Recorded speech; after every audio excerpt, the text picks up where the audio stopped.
and it's going to take forever, okay? And then when you do it, you're going to go to the CEO or your shareholders and say, I made us an extra penny. And the shareholders are going to go, yeah, that's great. That was a lot of work. We have an extra penny now. We're not that impressed. Also, I don't think a lot of companies in these industries that have these kind of thin margins can actually do that. So what they're obsessed with is cutting costs. Look at it this way. If you cut costs for your employer by $1, you go into your boss's office and you say, I've cut our costs by $1, that's the same thing as you going into your boss's office and saying, I'm going to give our company $1 worth of pre-tax profit. It's that simple. It's like if you don't spend $1 on something, you say, I'm not going to buy that for $1. Isn't it the same thing as you just made $1 because you didn't spend it, so you still have it? Okay. Same thing with companies. A cost savings, a $1 cost savings is equivalent to $1 worth of pre-tax profit.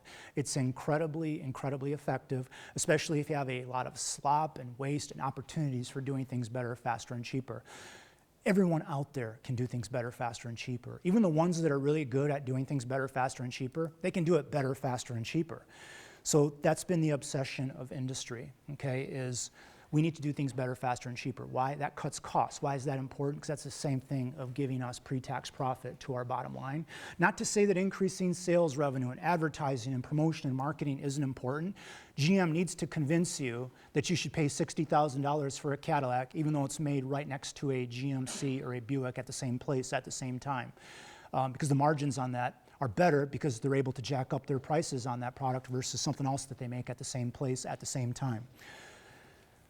Let's look at it another way.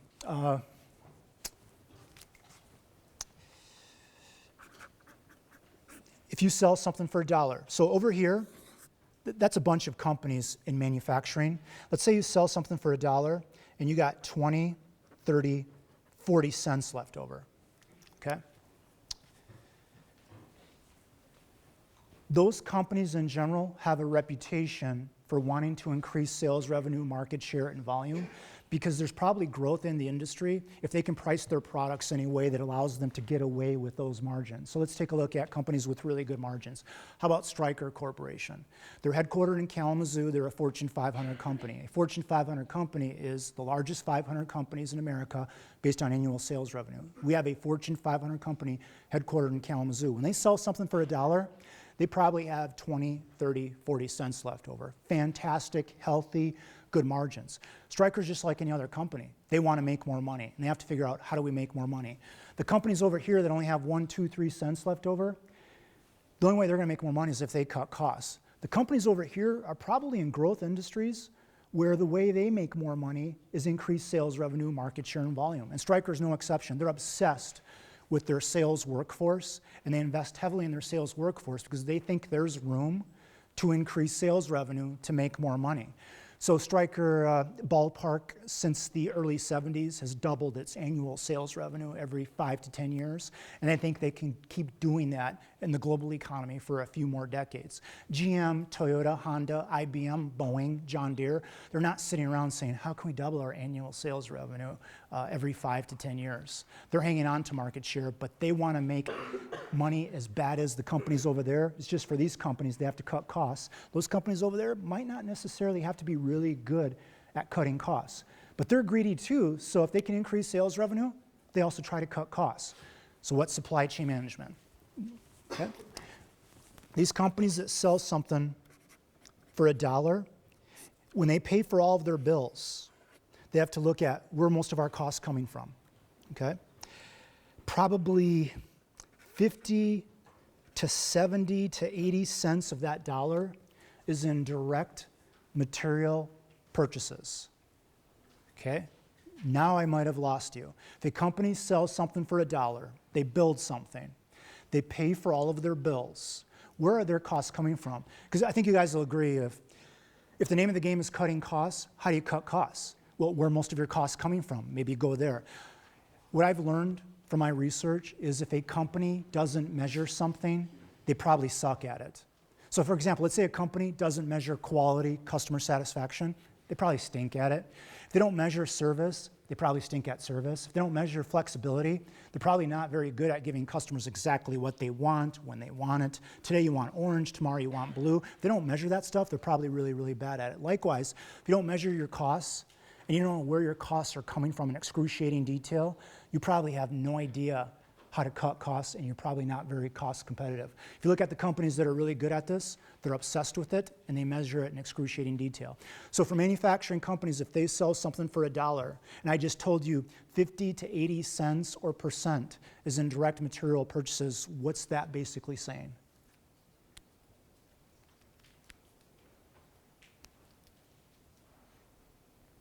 Who are these purchases from? Who are you paying? Suppliers. It's supply chain management. So what's happened is a company like General Motors says, I do $150 billion a year in business in annual sales revenue. You add up all their cars and trucks and what people pay for them, it's about $150 billion a year in business. Supply chain management controls $100 billion of that. If you look at an automotive supplier like Delphi that does $15 billion a year in annual sales revenue, supply chain management controls 10 of that 15 billion. You look at most manufacturing companies out there, 50 to 80% of their spend, their cost, is in direct material purchases. That's basically companies saying, I'm going to outsource this to someone that can do it better, faster, and cheaper than I can myself, and I'm going to pay them to do this for me.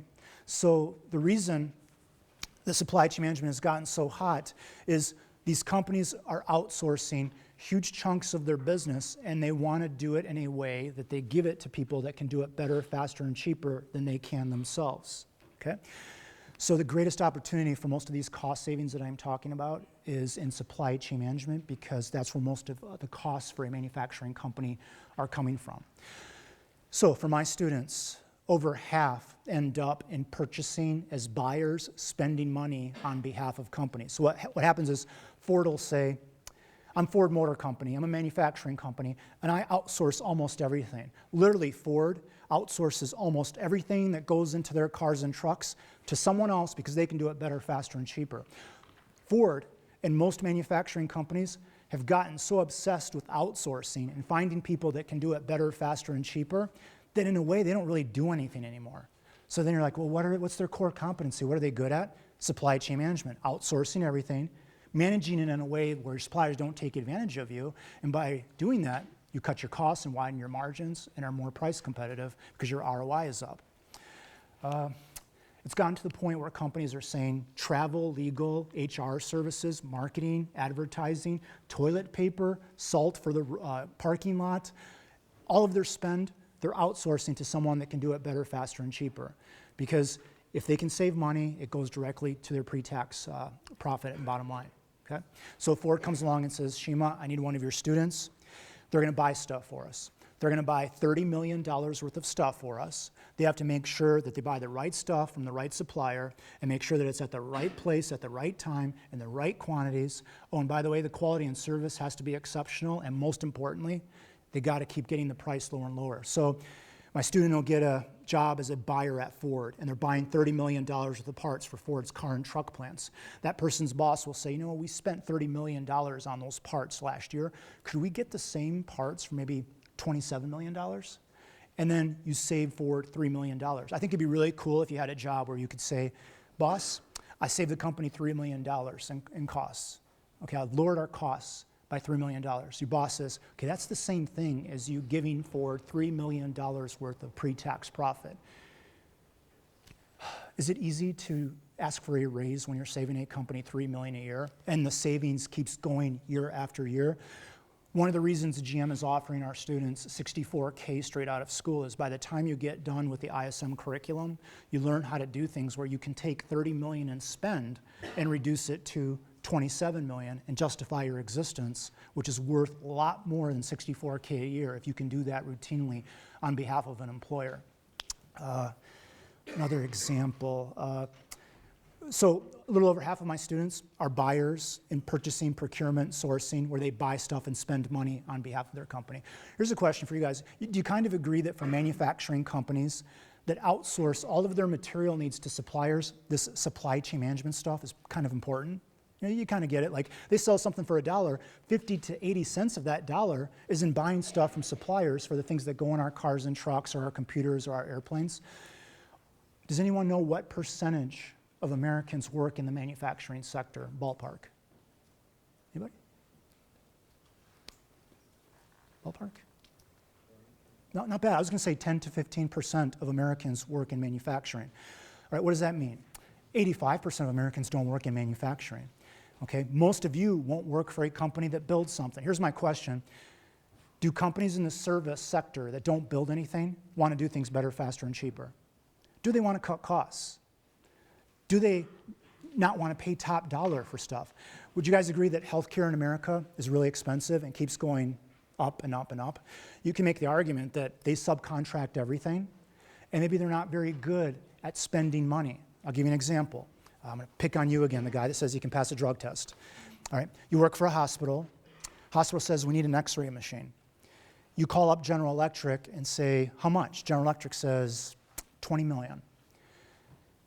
Do you say, okay? Probably not. Okay. Try to get it down a little bit. No, really? Do you think that's what they've been doing the last 10, 20, 30 years with a captive audience, where they can charge whatever they want and know that they're going to come out ahead? So that's the problem in the service sector, is they haven't had a huge incentive or tons of pressure placed on them to cut costs, and when you don't have that sense of urgency, you're less inclined to do it. You made a good point. If you need an x-ray machine, how about you call up 5 people? Have them bid on the business. Take the 2 lowest bids that still meet your performance expectations, maybe pit them against each other a little bit. Or if it's an x-ray machine and the deciding factor isn't necessarily price, how about you negotiate the terms and conditions of the other stuff like service? So we teach our students how to do that stuff, and that stuff applies to any company out there that spends money, and most companies spend money. Michigan State has a supply chain management program that probably has close to 1,000 students. The biggest recruiter of their supply chain program is the largest bank in the world, Bank of America. And at first I thought, well, why would Bank of America need people majoring in better, faster, and cheaper? Would you guys agree that Bank of America spends a lot of money, like on IT? Probably billions annually, and they're probably sick of paying top dollar. If they cut costs by a dollar, that's the same thing as giving them $1 worth of pre-tax profit, just like it is for General Motors. So we're noticing that most of our students, yes, they go work for manufacturing companies because they have the most skin in the game because their margins are the thinnest. But we have a lot of students that are working for companies in the service sector because everyone out there wants to do things better, faster, and cheaper. And that's what our supply chain management program basically is we teach our students to look at everything as a process and look at it in a way where you can figure out how to do it better, faster, and cheaper. So we spend a lot of time working on problem solving. We have projects with local companies where we walk into a company and the company says, here's our problem, could your students look at it and tell us how to do it better, faster, and cheaper? I would argue that every student should be good at doing things better, faster, and cheaper. So this major, even though it's very niche-y and very specialized, has a very broad appeal in terms of opportunities. Let's look at it another way. The one-pager that came around that looked like this,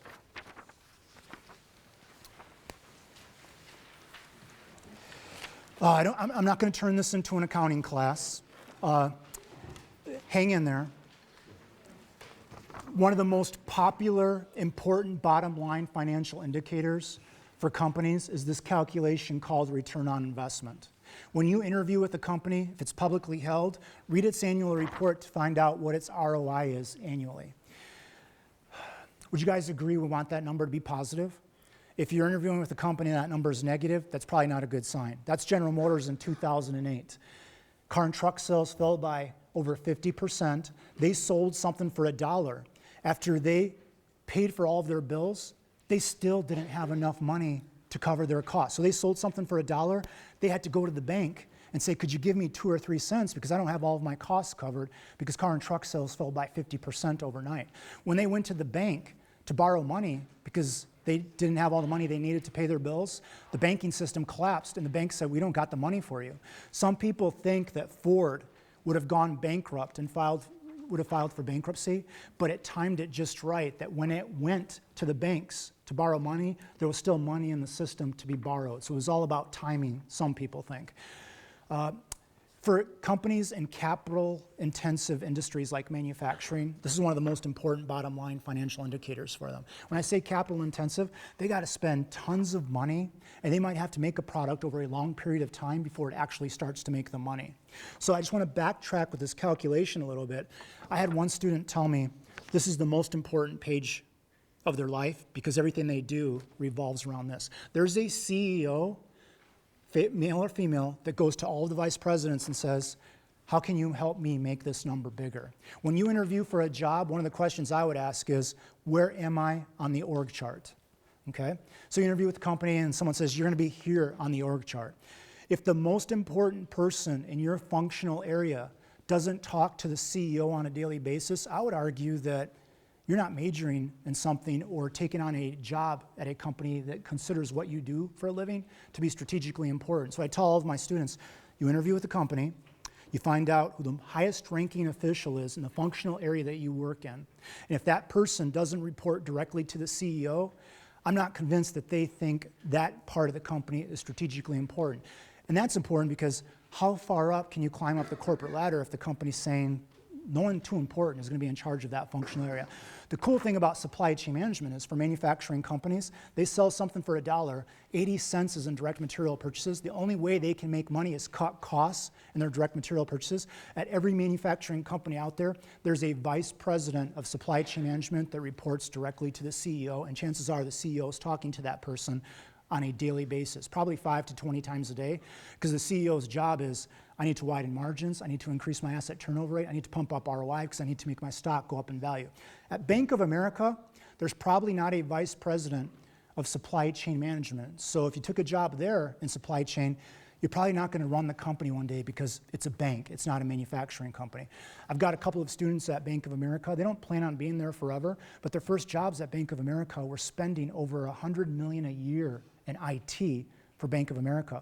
You're 24 years old, you're responsible for a business of $100 million in spend, and you cut it by 15% over a 2-year time period.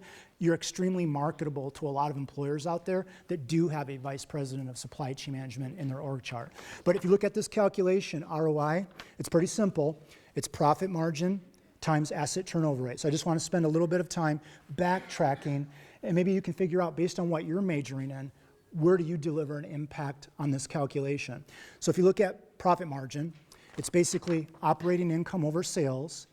Operating income is sales minus cost of sales over sales. And if you backtrack, what are your cost of sales? So the point I'm trying to make here is, if you look at the calculation for profit margin, and your boss is telling you, you got to help me widen our margins, because there's the CEO putting pressure from the top down saying, help us widen our margins. How do you widen margins in general ballpark? We talked about it. Cut costs. Oh, yeah. Where do most of your costs come from? Direct material purchases.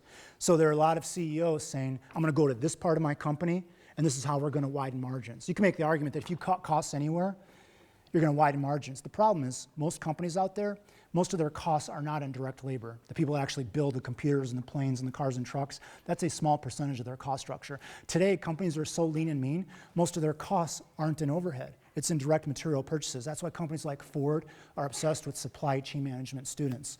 From a marketing standpoint, how else could you widen margins? I've always thought about this. Like, I'm the educated idiot. I think I know everything, so I could be a CEO. If I walked into a company, what would you guys like identify? Tell me all the stuff we sell that loses us money. Get rid of it. Tell me all the stuff that makes us money.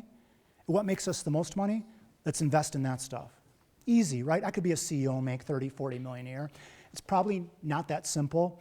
There are certain industries that are so highly regulated that sometimes they're forced into selling stuff that has thin margins or negative margins. In the auto industry, we have this thing called CAFE, Corporate Average Fuel Economy Requirement. If you sell cars and trucks in America and you add up the fuel economy on all of your sales, it has to be a magic number.